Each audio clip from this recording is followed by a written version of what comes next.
The sum of the digits of a 2 digit number is 14.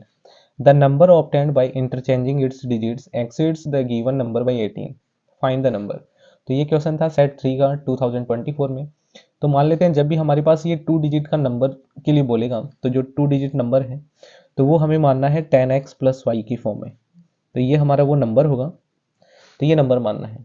तो ऐसा हम क्यों मानते हैं, जैसे कि मैं एग्जांपल दूं, जैसे मान लो कि आपके पास कोई नंबर है 37. तो 37 में जो ये 7 है ये वंस प्लेस पर है और ये जो 3 है वो टेंस प्लेस पे है, यानी कि ये 3 इंटू 10 था. तो इसमें डिजिट तो सिर्फ 3 और 7 है. तो ये जो 3 है वो टेंस प्लेस पर आया तो ये 10 से मल्टीप्लाई हुआ और ये जो 7 वंस प्लेस पर है तो ये 1 से मल्टीप्लाई हुआ, मतलब 7 आ गया. तो इसका मीन्स हमने वंस प्लेस वाली डिजिट को क्या माना है y और टेंस प्लेस वाली डिजिट को x माना है. तो ये हमें लिखना भी चाहिए. Let the tens place digit be x and ones place digit be y. तो इस तरीके से हमने टेंस प्लेस की डिजिट को x माना तो वो 10 से मल्टीप्लाई होगी और वंस प्लेस की डिजिट को y माना है तो वो y से मल्टीप्लाई होकर दोनों को प्लस करने पर वो नंबर बन जाएगा. तो जैसे कि 3 और 7 है तो इनको हम 3 से मल्टीप्लाई करेंगे तो ये 30 हो जाएगा प्लस 7 तो ये 37 आ जाएगा. हम डायरेक्ट इसको x और y नहीं लिख सकते क्योंकि x y का मीन्स हो गया x इंटू वाई और जब आप 3 इंटू 7 लिखेंगे तो इस तरीके से तो नंबर हमारे पास 21 बन जाएगा. तो इस वजह से हमें इस फॉर्म में इसको लिखना पड़ता है. अब आगे आते हैं क्वेश्चन पे. Sum of the digits of a 2 digit number. तो डिजिट इस जो 2 डिजिट का नंबर है उसमें x और y है, यानी डिजिट तो x और y है, तो इन दोनों का सम हमें दिया हुआ है कि 14 है. तो यहाँ से आप x की वैल्यू निकालना चाहें तो x की वैल्यू निकाल लें या फिर y की वैल्यू निकाल लें. तो ये हमारी फर्स्ट इक्वेशन है, या ऐसे कैसे रख सकते हैं. अब उसने आगे कहा the number obtained by interchanging its digits. तो इसकी डिजिट्स को इंटरचेंज करें, यानी कि ये जो नंबर है यानी टेंस प्लेस वाली डिजिट को वंस प्लेस पर लिखें और वंस प्लेस वाली को टेंस प्लेस पे. जैसे ये 37 था तो ये 73 बन जाएगा यदि मैं वंस प्लेस की डिजिट को टेंस पे ले जाता हूँ और टेंस प्लेस वाली को 1 पे ले जाता हूँ. तो यहाँ पर ये नंबर क्या बन जाएगा, x को y की जगह लिखेंगे और y को x की जगह, तो ये बन जाएगा 10y प्लस एक्स.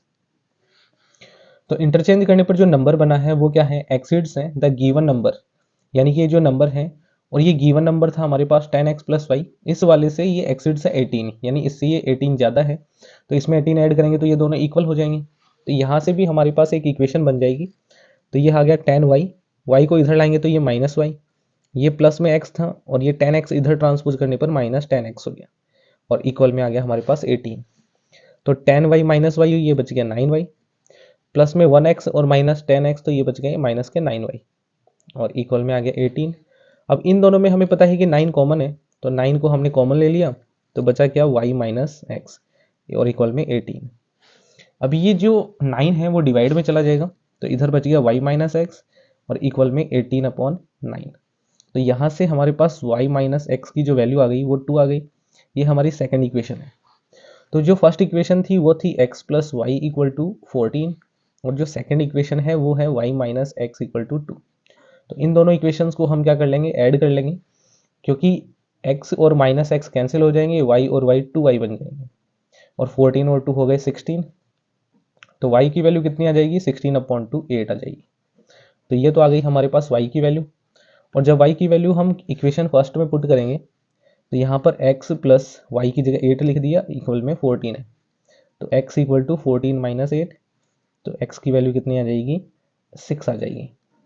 अब जो नंबर हमारे पास था, तो जो 2 डिजिट का नंबर हमने माना था वो क्या था, 10x प्लस वाई था. तो वो नंबर हमें फाइंड करना है. तो 10 इंटू एक्स की वैल्यू कितनी है 6 प्लस में y की वैल्यू कितनी है 8. तो ये 60 प्लस 8 यानी कि जो नंबर था वो हो गया 68. अब आप इसे चेक भी कर सकते हैं, जैसे कि डिजिट्स का सम 8 और 6 का सम 14 होगा. दूसरी बात, डिजिट्स को इंटरचेंज करेंगे तो वो 86 बनेगा और जो 86 था वो इस गिवन नंबर से यानी 68 से 18 ग्रेटर देन था, 18 एक्सीड्स था. तो इसमें जब 68 में 18 ऐड करते हैं तो आपको 86 भी मिल जाएगा. तो ये था इस क्वेश्चन का आंसर और उम्मीद है आपको ये 2 डिजिट नंबर वाला क्वेश्चन समझ में आ गया होगा. तो मिलते हैं नेक्स्ट वीडियो में. Thank you.